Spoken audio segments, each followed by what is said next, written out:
থাকে আপনি মনে হয় মিথ্যা কথাটা ভালোই বলতে পারেন। শাকিব খানকে বললাম যে শাকিব খান, আপনি যে এই বাচ্চাটা যে আপনার হয়েছে বা বাচ্চাটা যে আপনার, সেই দাবি নিয়ে কি আপনার কোনো প্রশ্ন আছে? তো উনি বললেন যে না। তো এই বাচ্চাটা তো আপনার? যে হ্যাঁ হ্যাঁ হ্যাঁ। অবশেষে বুবলির কন্যা সন্তানকে সাকিবের নিজের রক্ত ও সন্তান বলে প্রকাশ্যে স্বীকার করে নিলেন সুপারস্টার শাকিব খান। সম্প্রতি এমনই একটি চাঞ্চল্যকর দাবি সামনে এনেছেন সাংবাদিক খালেকের একটি নতুন ভিডিও চিত্রে।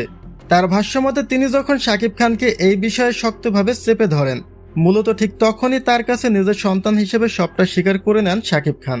আর এই ভিডিওটি প্রকাশ্যে আসতেই ঢাকায় মিডিয়া পাড়ায় শুরু হয়েছে নতুন এক তোলপাড়।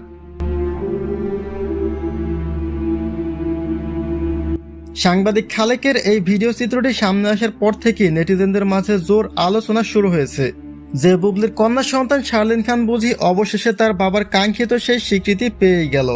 দীর্ঘদিন ধরে নানা লুকোচুরি ও গুঞ্জনের পর শাকিব খানের এমন স্বীকারোক্তির কথা ছড়িয়ে পড়ায় ভক্তদের মনেও এক মিশ্র প্রতিক্রিয়ার সৃষ্টি হয়েছে। চারদিকে যখন এই খবরটি দাবানলের মতো ছড়িয়ে পড়ছে, ঠিক তখনই এর পেছনের বাস্তব চিত্রটি পুরোপুরি ভিন্ন এক মোড় নেয়। তবে এখানেও যেন তথ্যের কিছুটা গ্যাপ থেকেই যায়, অর্থাৎ একটু গভীরভাবে খতিয়ে দেখলেই বেরিয়ে আসে আসল সত্যটি।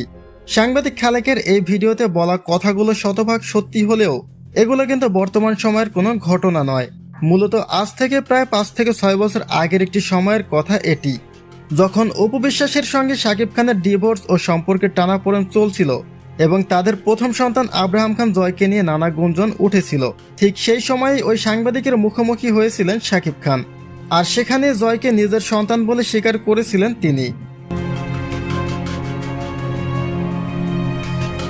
পুরনো সেই ভিডিও এবং ঘটনাকে বর্তমান সময়ের সাথে মিলিয়ে ছড়িয়ে পড়া এই বিভ্রান্তিকে আপনারা কিভাবে দেখছেন জানিয়ে দিন কমেন্ট বক্সে।